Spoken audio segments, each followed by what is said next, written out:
Hi, welcome to Collector Creations. In this video I'm going to be doing an unboxing for one thing, but this is a kind of dedication video to Gambin, who was a dear friend who passed away recently. Some of you who are probably watching this obviously know that, and obviously know him. He was the lead board member of the Cinemaniacs, a film group which I frequently attend. Since he's passing, I've bought a selection of books that he wrote, and collected a few extra films that he did commentaries for, because he was very well versed in the physical media and film space, specifically doing a lot of audio commentaries, video essays, and written essays.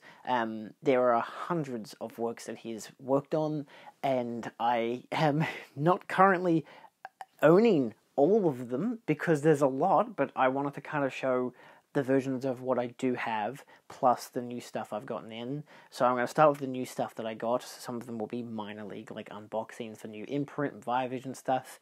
And yeah, I guess I'll try to share some stories about Lee.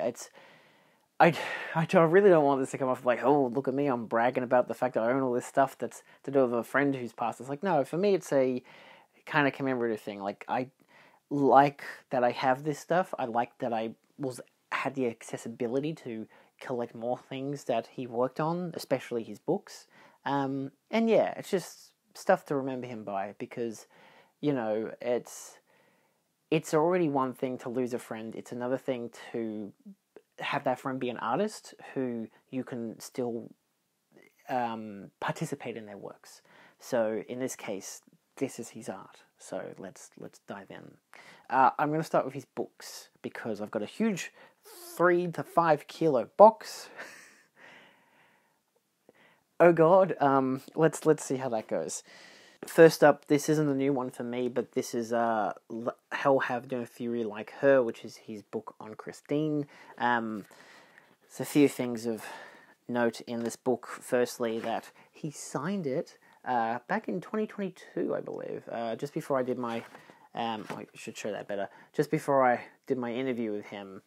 I got him to sign this, because I was like, I have it, I love Christine, and I'd read part of the book as it was. I've read a lot more since, and it's a wonderful book. And yeah, it's just, you know, one way they just showed, like, oh, hey Lee, I've got a book of yours, can you sign it? So, just a nice memory that I have.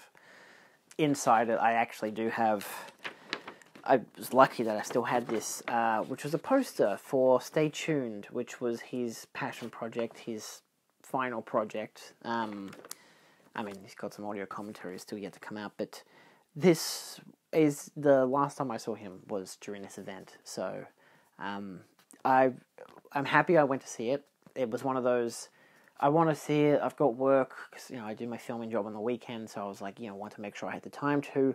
Luckily, I was filming in Caulfield, which was actually in Hawthorne that day, so, like, it's like 20 minutes away from the Astor, so I was like, perfect, I can, you know, just go straight there and experience it. And by this stage, a couple episodes of TV had run. By the time I got there, they were screening Maude, and it just kept going from there. There was Maude, there was, like, Addams Family, there was Twin Peaks, there was Kolchak, there was some other shows as well. I'll put the names on the screen, but those are the ones I was able to watch. And I actually was able to find them on the app Serialized, so I could log in my reviews of each episode. All of these I had never seen before. The only one I had seen was Twin Peaks, so I left during that, but I got to chat with him before I left, and it was going to be like a 5-minute thing. Just, hey Lee, really enjoyed this, you know, congrats, you know, really excited to see what happens next time and everything. And then it just became a chat, and then we started talking about Twin Peaks and David Lynch and how much he hates season 3 of Twin Peaks, because he's like, I wanted it to be the same as the first 2 seasons, you know. But it was nice. It was a good final time to see. It's never a good final time to see someone. But yeah, it was nice to chat with him. I think Emma was there as well. There was someone else, I can't remember his name, but yeah, we had just a nice chat about it, and I was just happy to have been there and to have experienced it and to have told Lee that I really appreciated it, and that I thought it was really fun. So yeah, he was appreciative of that. So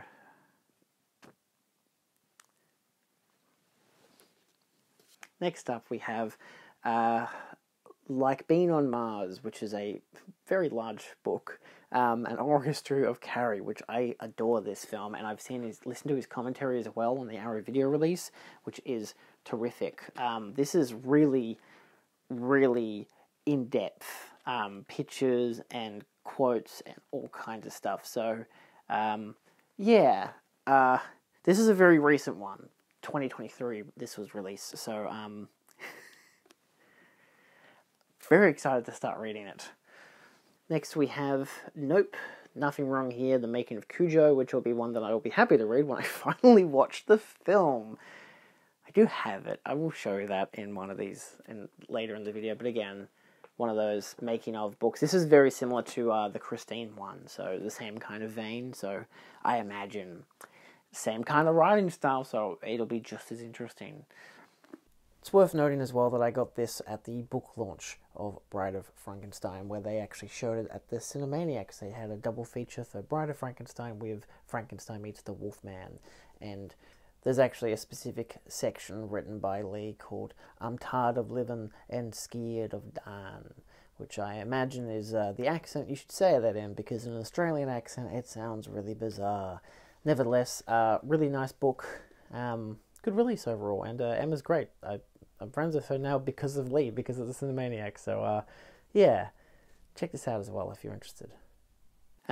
This one I'm also excited to read, which is, I'm excited to read all of these, of course. This is We Can Be Who We Are, which is talking about movie musicals of the 70s.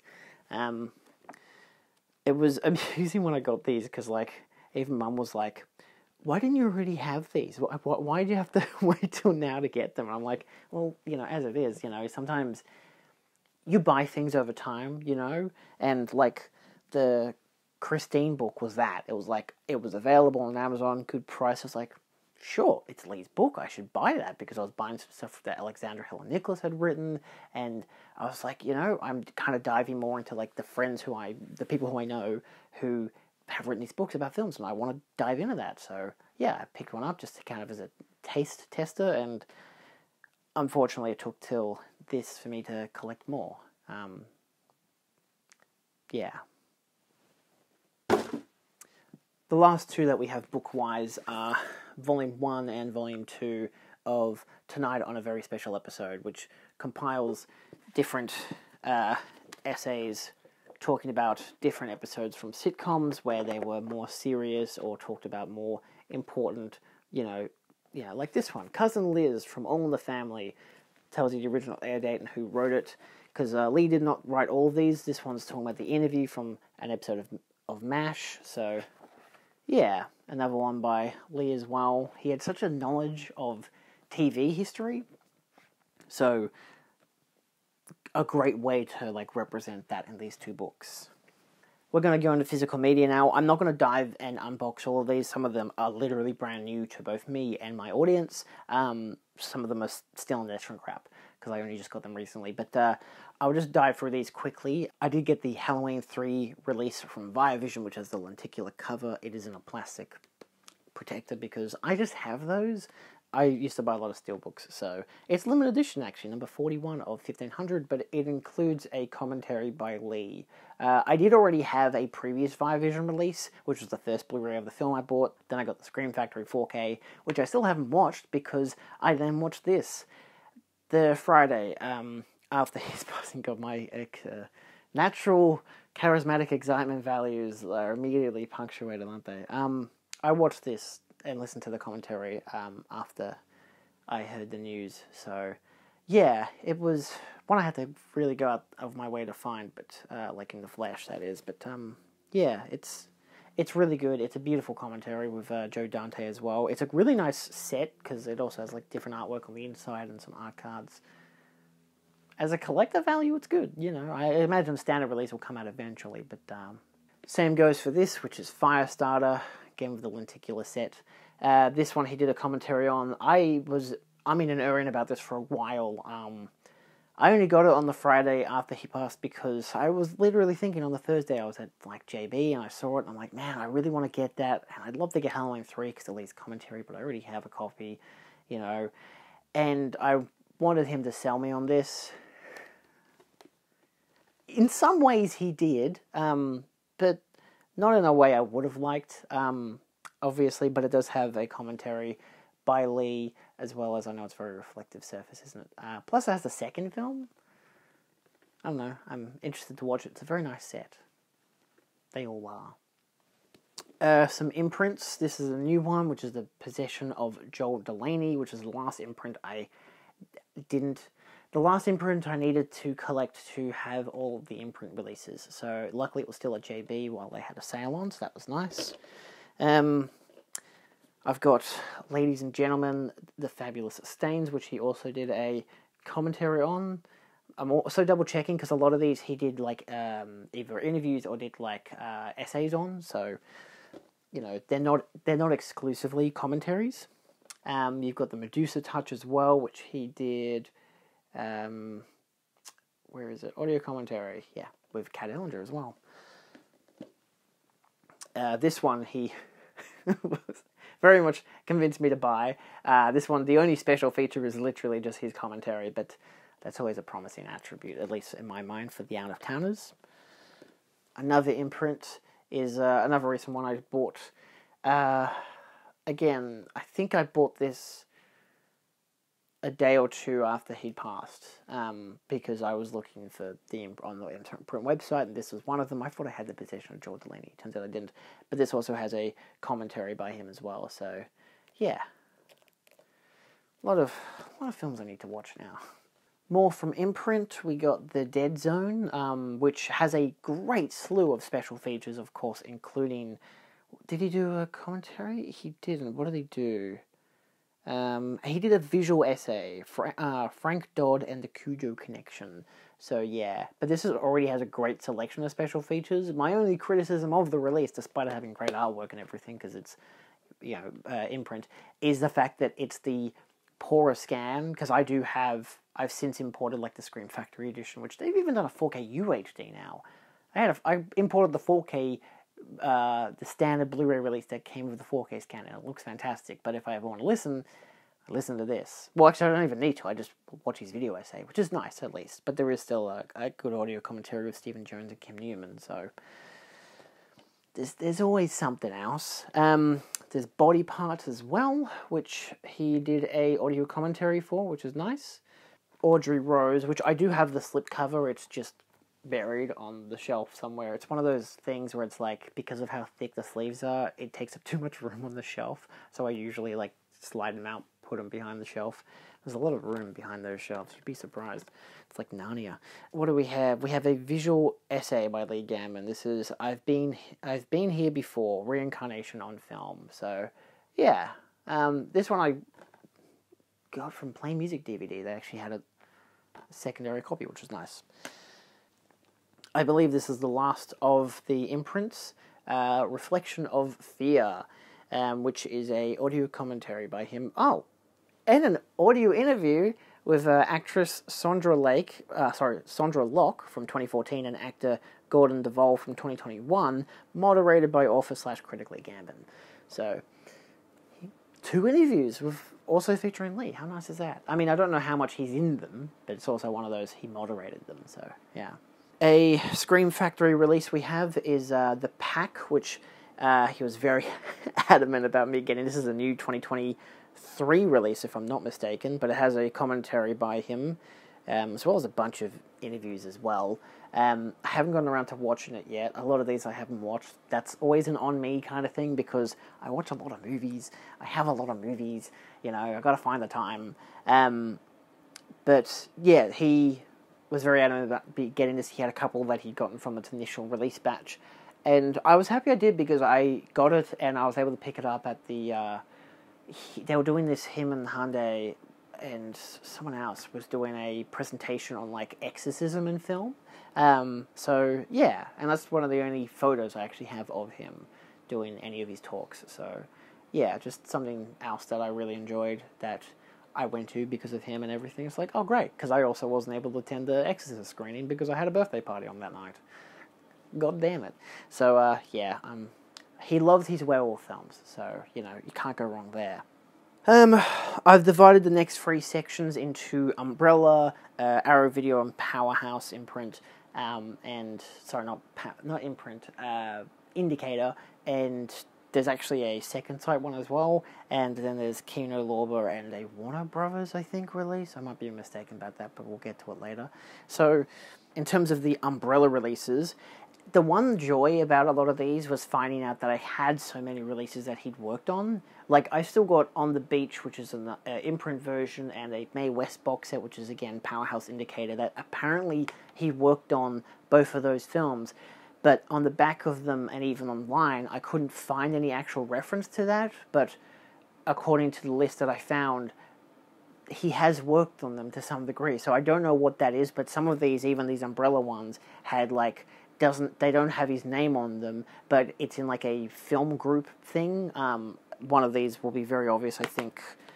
Long Weekend has, like, it says, like, a round table, and it includes, like, Lee and, like, Alexandra and I think Sally and someone else. So, like, a bunch of people I also know, but it just doesn't list their names on the actual cover, so that was a bit annoying. So I don't know if what he did for On the Beach and the Mae West things, but because he did so many for different brands of releases, because again, there's Exorcist 3, which he did a written essay for, but it's not for the actual Kino version, it's for the limited edition Arrow Video version. So, like, I have that version, but I don't have the other, so it's like, you know, it's tricky. So I'm not including those two in this video just because I'm not completely certain that those are actually, that he worked on them.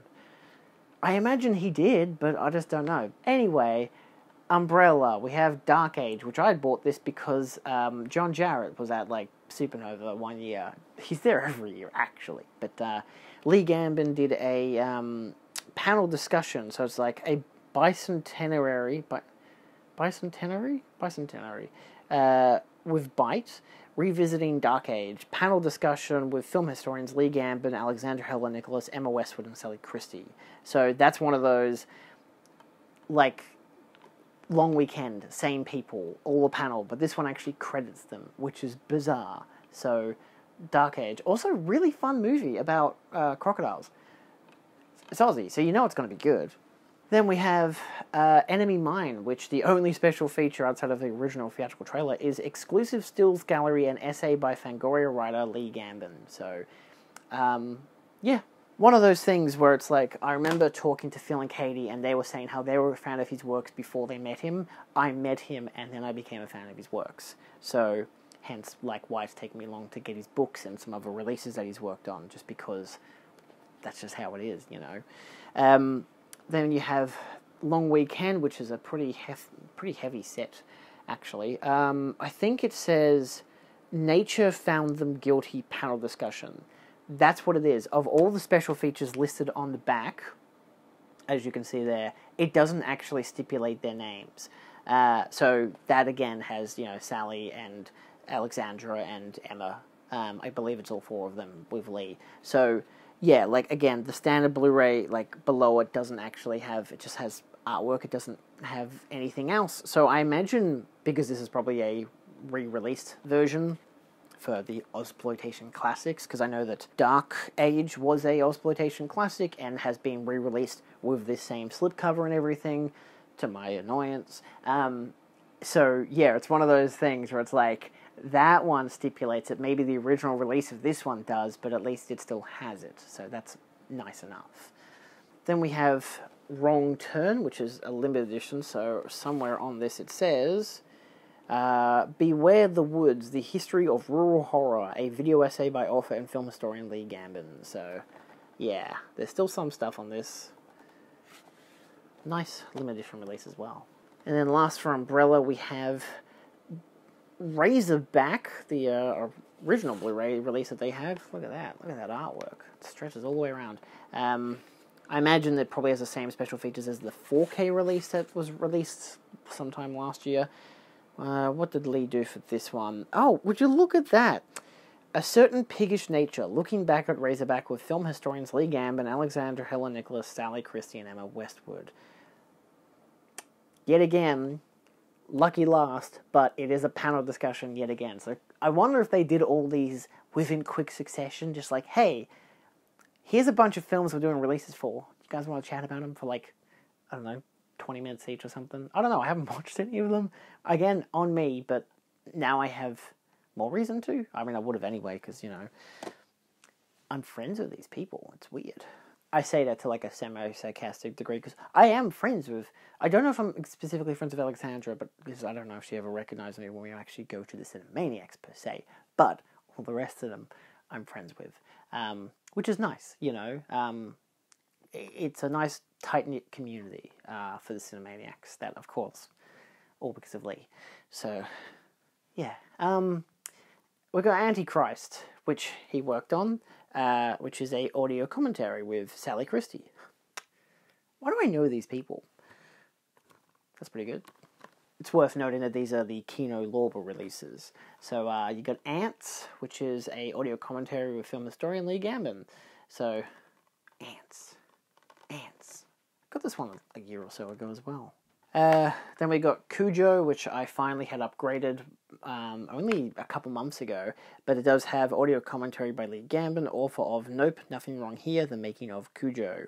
So that's really nice, you know. I don't think there was anything else. There's like 2 other audio commentaries, so there's a lot of stuff.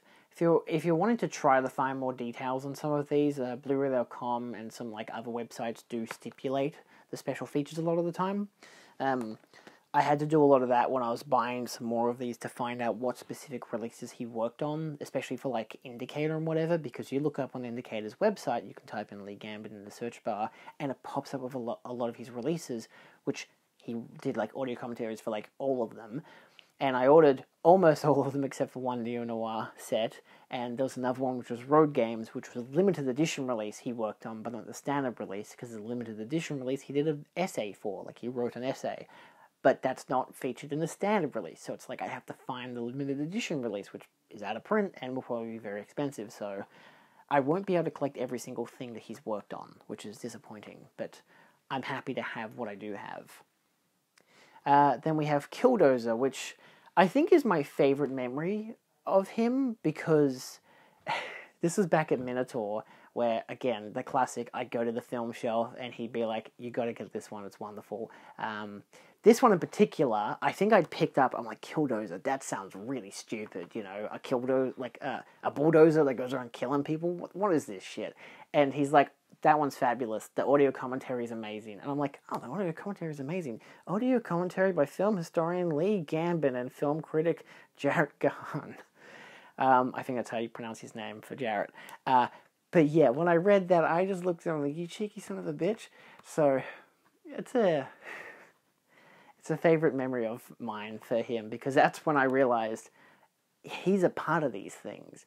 You know, it's not just that he loves film and he loves, you know, selling movies and whatever. He is a part of the backbone of them. So I then bought it, went home and watched it, and immediately watched it again with the commentary, which was very fun. So I think it was one of those pandemic commentaries. It's a 2020 release, but because like the two of them did their sections separately, so it wasn't like the two of them like got on a call and were like chatting or met up and would do a thing together. They had different sections, but yeah, really fun, and yeah, really cheesy as shit film, but for 74 minutes, it's really fun. So I would definitely recommend it. It's again one of the few commentaries of his that I've actually listened to, and I really enjoyed it. So yeah, then there's Godspell, because we're moving on to a new label. This one is just Columbia Pictures. Yeah, that's just all it is. I think it's like the only Blu-ray release anyway. This has a film commentary by him, as well as some interviews, and it actually has a lot of stuff. Like there's interviews and they say and more. But when you go on it, there's a lot of like special features in terms of interviews and like revisiting the film and all kinds of stuff. But again, it just emphasizes an audio commentary. If it'll focus on the actual words, it's focusing on Jesus. Focus on the goddamn... Yeah, so again, commentary and extra stuff. I've watched this 3 times now. I watched it when I first bought it because he actually imported it for me and whatever. One of those things that I could do myself, but I'm like, he really wants me to get this. I was texting him about it, so I bought it from him. And I watched it, loved it. It's fucking weird, but it's similar to Fame in a way, where it's just like, it almost just feels like a bunch of just like theater kids going around the city pretending to play Jesus. It's really interesting, and the music's quite fun. A few days later, I rewatched it with the audio commentary, which was very insightful. And I watched it just the other day again, just to watch the film, just because the film is enough to remind me of him, and that's why I want to watch it again. And yeah, it's really good. Given this is one of his favorite films, at least from what he told me about it, I definitely would recommend it. So yeah, it's very worthwhile and a great release. So Then we have, I think, the only Eureka version, the only Eureka film I have, which is Sleepwalkers. This I got after we watched it at the Cinemaniacs. This is actually the limited edition release with a slip. Hence why it's in a plastic case, because the sleeve actually is like this kind of matte finish that's very much a fingerprint magnet. I despise the texture. I don't know who created it and why they did it, but it's really, really annoying. Hence it's in this, even though it is like a nice, like kind of like got a metallic-y sheen to it. It's very nice. Maybe it's just because of that look. They're like, oh, it could look really nice, even though you don't want to ever touch it. It's the same as my Evangelion box set, where it's just like that texture, and like I can't touch it with my hands. So I'm going to keep it in this, in its sleeve. But this is the limited edition version, and it comes with a new audio commentary with director Mick Garris and film historian Lee Gambin. Apparently the audio commentary is very good. I haven't listened to it yet, but it took me a stretch to actually find a limited edition version, which is wonderful, but I didn't need it. I just found it. I was like, I'll buy that instead of the standard release. But yeah, so this film I adored. We watched it at the Cinemaniacs last year, and I think it's my favorite film I've seen at the Cinemaniacs. I, like, immediately fell in love with it.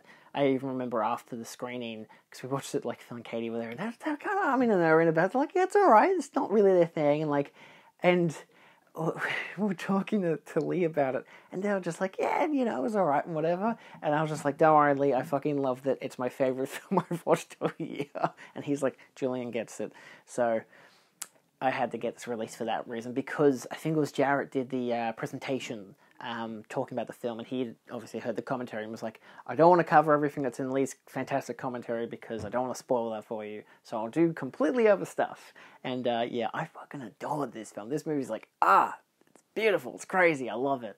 So yeah, I really got to bloody listen to that commentary track, just because I got to rewatch the film anyway, so yeah. You can't lose. It's Sleepwalkers. I've never read the book. I'm not even a big Stephen King fan in terms of his books, but so I imagine if anyone's watching who's like, but Sleepwalkers is such a bad adaptation, I'm like, I don't care. I've never read the book. It's not my thing. Oh my god, talking about Stephen King, Carrie. We're talking about Arrow Video now. This is the same, I believe, as the Scream Factory release, the 4K, which apparently is really good, but they've also done a 4K UHD of this. I believe they both feature his commentary track. I'd have to double-check that, or at least if I was you, I'd double-check that. But this has a commentary, it's the new 4K restoration anyway, commentary with Lee Gambin and Alexandra Helen Nicholas. So I like to exclusively for this release, so maybe not on the Scream Factory. I was thinking maybe they're 4K, but not the Blu-ray. But definitely the 4K release also has this. Fantastic commentary. I hadn't watched the movie in years, so like the only time I've logged it on Letterboxd was for this, and I didn't even give it a star rating. I just gave it a like, said listen to the commentary track. I loved it. It was wonderful. And I'm like also watching the film thinking, man, I gotta rewatch this fucking movie, and I've seen it like a few times anyway, but yeah, but I had seen this Blu-ray release beforehand, so yeah, it's just great. It's a wonderful commentary track. Again, one of the few I've listened to, but it was very fun, and they have a hell of a time talking about the movie, so I highly recommend both the film, the 4K and or Blu-ray release, and the commentary. It is exceptional, so it does feel nice knowing that I have actually interacted with his works in that regard by actually reading his books or listening to his tracks, so I can say, hey, this is actually really good, per my suggestion, because I've actually experienced it. Then we get the limited edition version of Exorcist 3.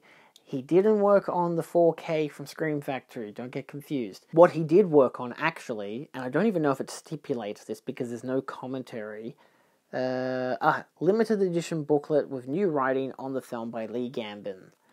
He did an essay, which is provided inside. Because again, I was looking at the list and it had Exorcist 3. I'm like, he did Exorcist 3? And then I looked into it and I was like, nope, his name's not there.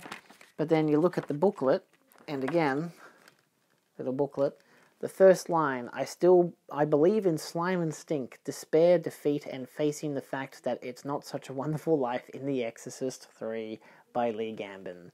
So, yeah, a little essay that he did for this release. I believe it's limited to the limited edition version. It might still be in the standard release. Sometimes Arrow still has their booklets in standard releases, so I would definitely look up that, but it does say limited edition booklet, so I'm probably wrong. It's probably just for this release.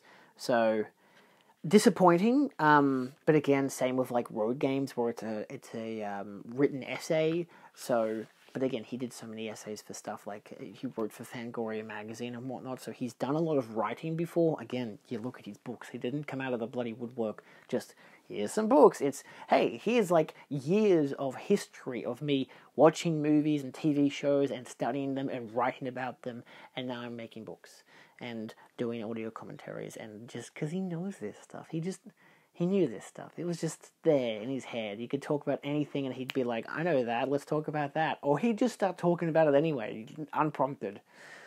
The last for the Arrow releases that I have is Children of the Corn trilogy. This is the limited edition set, which is the last one that was available on the Arrow website at the time. So happy I bought it. Apparently he's worked on both the first and second films, because it does say for the second film that there is a brand new audio commentary by... critic Lee Gambin in conversation with director David Price, so that's on the second film. But he worked on the first film, I'm pretty sure.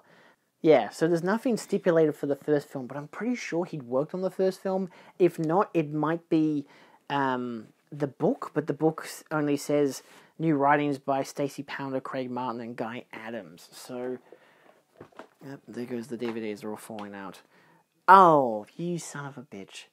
Of course the back of the case didn't tell me. He did do an essay. Praise God, praise the God, the influence of the child preacher in reference to Children of the Corn by Lee Gambin. So, yeah, he did. He did do an essay, which is about the first film. So, do you know how annoying that is?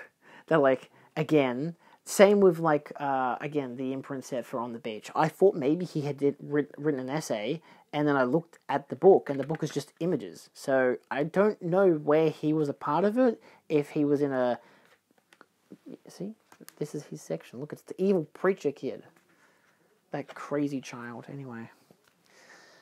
I know that if you buy this set, the standard version, you can still get his commentary for the second film, but the booklet, I believe, is limited edition, so... only in this box set.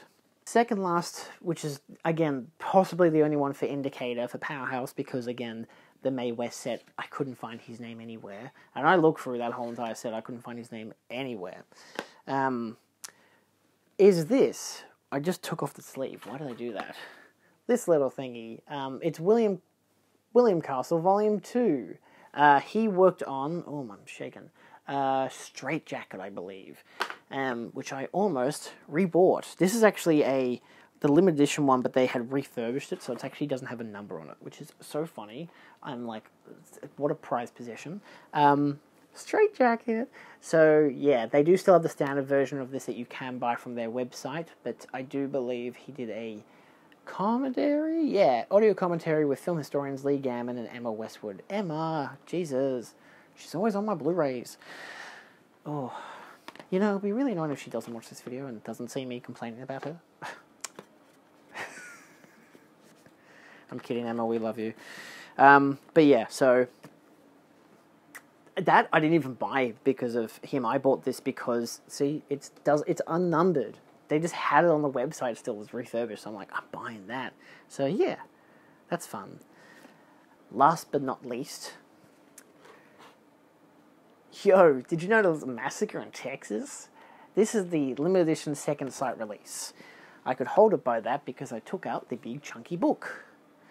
Yes, I bought this specific release because of the people involved. I was going to get the standard release, but then I realized that Lee and Emma had written in it. I think, is there anyone else that I know who wrote in it. Neil Mitchell, isn't he the guy from Channel 9? You've got My Family's Always Been a Meat, which is Speciesism, Animalism, and Human Consumption in the Texas Chainsaw Massacre by Lee Gambin. There's also an essay, I swear to, maybe it was a commentary or something. Hold on. So it's the limited edition nature with the booklet that has Lee's essay in it. I swear there was someone else I know who worked on this release. There's so many audio commentaries. No. Okay then.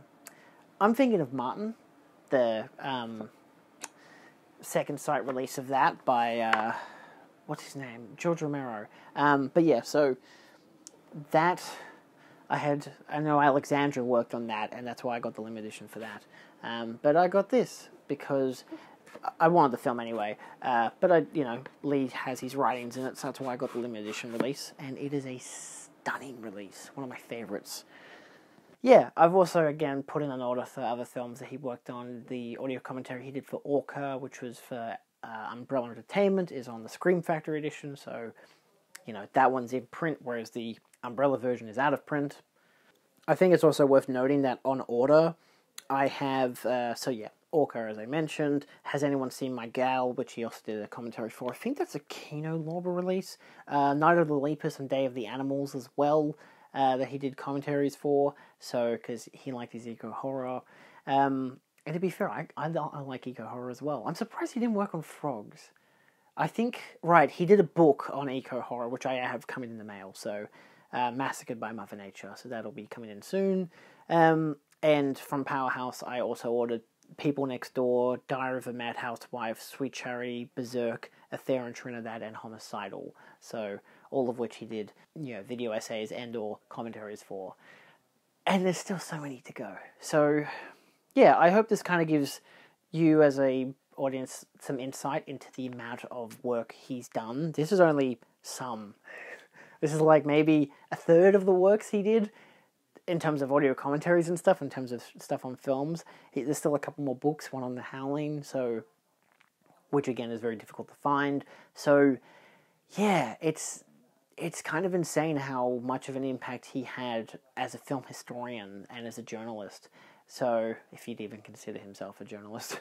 Like, he was in film magazines. I'd consider that to be like a film journo. So, yeah. So, if there's any that if you're a fan of his works, if there's any that you'd like to recommend, or even some of that were here that I didn't actually talk much about, say like The Pack or anything that you think is really worth listening to, then let me know down in the comments, or just anything you want to mention about Lee.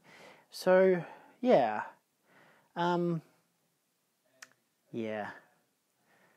This video won't be monetized just for the sake of it, because I don't really want to have that be like an argument to exploit someone to death. In this case, he was a friend. I want to share the works that he worked on and the passion he had for film and for TV, and I hope that kind of comes through with all the stuff that he worked on that I mostly just happen to have in my collection because I love collecting films. So, yeah, that's all for now.